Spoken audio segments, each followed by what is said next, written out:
अस्सलामुअलैकुम। तो आज मैं आपको बताने वाला हूँ कैसे आपने अपनी डिवाइस को ऑथोराइज़ करना है। अगर आपकी डिवाइस अनऑथोराइज्ड लिस्ट में है, इसके बेनिफिट और यूजेस क्या है। अगर आपकी डिवाइस अनऑथोराइज्ड है, क्या क्लेम अप्रूव होगी, रिजेक्ट होगी, क्या सीन है, वो सभी चीज़ें जो है ना आज क्लियर करने वाला हूँ। नंबर वन जो है ना ऑथोराइज डिवाइस जो है ना, ये देख ले मैंने खुद की हुई है। जैसे ही मैं न्यू इस डिवाइस में शिफ्ट हुआ था तो मैंने ये खुद की है। तो आप लोग भी कर सकते हैं, पहले हो नहीं रही थी तो अभी हुई है, तो आप लोग भी कर सकते हैं। लास्ट वीडियो में भी बता चुका हूँ। तो रीज़न ये है, कोई ट्रिक वाला सीन नहीं होता। आपने कंसेक्टिव डे लॉगिन करनी होती है, एक ही डिवाइस में मैच वगैरह प्ले करने होते हैं, और जो है ना मल्टीपल डिवाइस में अपनी आईडी लॉगिन नहीं करनी।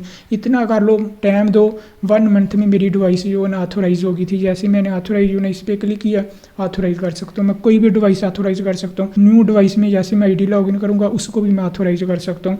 तो रीज़न ये है, आपने एक डिवाइस में प्ले करना होता है और कंसेक्टिव डे लॉगिन करते रहना होता है। मल्टीपल डिवाइस में अपने आईडी लॉगिन नहीं करनी, तो आपकी डिवाइस जो है ना उनके सिस्टम में रजिस्टर हो जाएगी एज अ ट्रस्टेड। देन आप कुछ भी कर सकते हैं, अनलिंक लिंक कर सकते हैं, डिवाइस ऑथोराइज कर सकते हैं, क्लेम लगा सकते हैं, जो कुछ करें वही होगा। इसका बेनिफिट और यूजेज जो है, कोई भी इसका बेनिफिट और यूजेज नहीं। अगर आपकी डिवाइस अनऑथोराइज जो है ना डिवाइसेज है उसमें है लिस्ट में, इधर आपकी डिवाइस शो हो रही है, आप कर रहे हो ऑथोराइज करने की कोशिश कर रहे हो लेकिन नहीं होती, एरर आ जाता, तो आपको टेंशन लेने की ज़रूरत ही नहीं।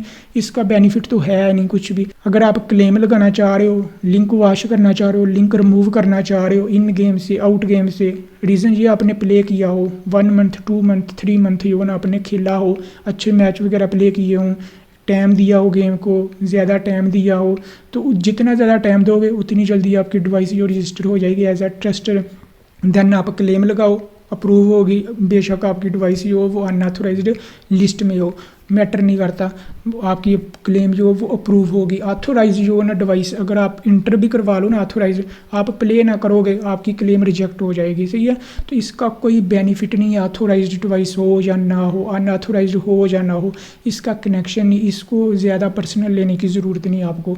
आपने प्ले करना, जस्ट प्ले करो, एक्टिविटी जो है ना अपनी वो दो, और जितना ज़्यादा प्ले करोगे उतनी जल्दी आपकी जो डिवाइस है वो ट्रस्ट में रजिस्टर हो जाएगी। देन आप क्लेम भी लगाओ, जो कुछ करना चाहो वो करो, नो इशू, सही है। तो आपको इसकी टेंशन लेने की ज़रूरत नहीं। अगर वाकई आप करना ही चाह रहे हो कि मैंने करनी है, तो फिर यही है कि आपने कंसेक्टिव डे लॉगिन करना होता है। एक डिवाइस में मल्टीपल डिवाइस में आईडी लॉगिन नहीं करनी। देन आप कुछ मंथ के बाद कर सकते हैं खुद, जैसे मैंने आपको करके दिखा दी है। ये देख लें, रिमूव, देन अगेन ऑथोराइज करता हूँ तो ऑथोराइज हो रही है। तो यही रीज़न है कि मैं अदर डिवाइस जो मल्टीपल डिवाइस है उसमें आईडी लॉगिन नहीं करता। तो सही है, यही आप लोगों के साथ शेयर करना था। तो वीडियो करते हैं इधर ही एंड। ओके, अल्लाह हाफिज़।